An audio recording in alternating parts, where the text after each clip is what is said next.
ತಾವು ಓಡಾಡಿಕೊಂಡು ಇದ್ದಾರೆ ಅಂತನ್ನುವ ಒಂದು ದರ್ಶನವನ್ನು ಮಾಡಿಸಿದ್ದಾರೆ. ಆದರೆ ಶ್ರೀರಾಮಕೃಷ್ಣರು ಬದುಕಿರುವಾಗ ಒಂದು ಸಲನೂ ಈ ಸ್ಥಳಕ್ಕೆ ಬಂದಿಲ್ಲ. ಸ್ವಾಮಿ ವಿವೇಕಾನಂದರು ಅಮೆರಿಕೆಗೆ ಹೋಗಿ ಮರಳಿ ಬಂದ ಮೇಲೆ ಈ ಸ್ಥಳವನ್ನು ಖರೀದಿಸಿ ಅಲ್ಲಿ ರಾಮಕೃಷ್ಣ ಮಠ ಮತ್ತು ಮಿಷನ್ನಿನ ಕೇಂದ್ರವನ್ನು ಸಂಸ್ಥಾಪನೆ ಮಾಡಿದರು. ಇದು ಮುಖ್ಯವಾಗಿ ಸ್ವಾಮಿ ವಿವೇಕಾನಂದರು ಮತ್ತು ಶ್ರೀರಾಮಕೃಷ್ಣರ ಉಳಿದ 15 ಜನ ಸನ್ಯಾಸಿ ಶಿಷ್ಯರು ಇದ್ದಾರಲ್ಲ, ಅವರ ಜೀವನ ಸಾಧನೆ ತಪಸ್ಸುಗಳಿಗೆ ಸಂಬಂಧಪಟ್ಟಂತಹ ಒಂದು ವಿಶೇಷವಾದ ದಿವ್ಯವಾದ ಕ್ಷೇತ್ರ. ಸ್ವಾಮಿ ಬ್ರಹ್ಮಾನಂದರು ಶ್ರೀರಾಮಕೃಷ್ಣರ ಮಾನಸ ಪುತ್ರರು. ಅವರು ಹೇಳ್ತಾರೆ, ನಾನು ಪ್ರಾಣ ಬಿಟ್ಟರೂ ಕೂಡ ಬೇಲೂರು ಮಠದಲ್ಲಿ ಯಾವಾಗಲೂ ಇರ್ತೇನೆ. ಇದು ಸಾಕ್ಷಾತ್ ಕೈಲಾಸ, ಇದು ಸಾಕ್ಷಾತ್ ವೈಕುಂಠ ಅಂತ ಸ್ವಾಮಿ ಬ್ರಹ್ಮಾನಂದಜಿಯವರು ಹೇಳ್ತಾರೆ.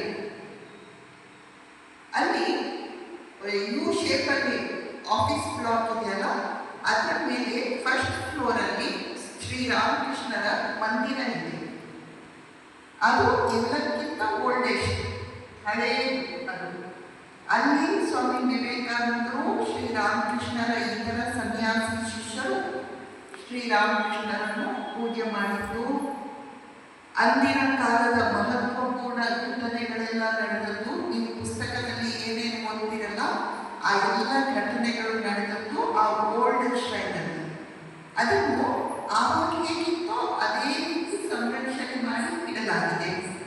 ಅಲ್ಲಿ ಗರ್ಭಗೃಹದ ಒಳಗಡೆ ಶ್ರೀರಾಮಕೃಷ್ಣರ ದೊಡ್ಡ ಫೋಟೋ ಇದೆ. ತುಂಬ ಅವರು ಬದುಕಿದ್ರು, ಶ್ರೀರಾಮಕೃಷ್ಣರನ್ನಷ್ಟೇ ಆಗ ಪೂಜೆ ಮಾಡಲಾಗ್ತಾ ಇತ್ತು.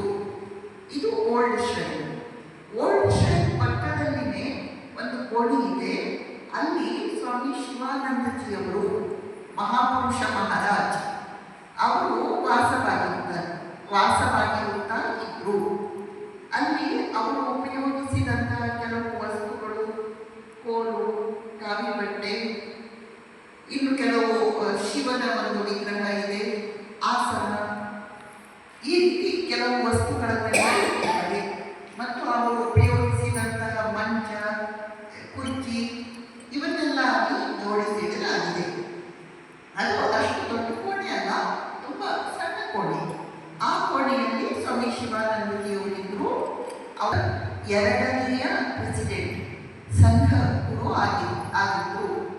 ಮತ್ತು ಭಾರತದ ಸ್ವಾತಂತ್ರ್ಯ ಕಾಲದಲ್ಲಿ, ಸ್ವಾತಂತ್ರ್ಯ ಪೂರ್ವ ಮತ್ತು ಸ್ವಾತಂತ್ರ್ಯೋತ್ತರ ಕಾಲದಲ್ಲಿ, ಆ ಒಂದು ಮಹತ್ವಪೂರ್ಣ ಅವಧಿಯಲ್ಲಿ ಅನೇಕ ರಾಷ್ಟ್ರೀಯ ಧುರೀಣರು ಸ್ವಾಮಿ ಶಿವಾನಂದಜಿಯವರ ಹತ್ರ ಬಂದು ಮಾರ್ಗದರ್ಶನವನ್ನು ಪಡೆದಿರ್ತಾರೆ.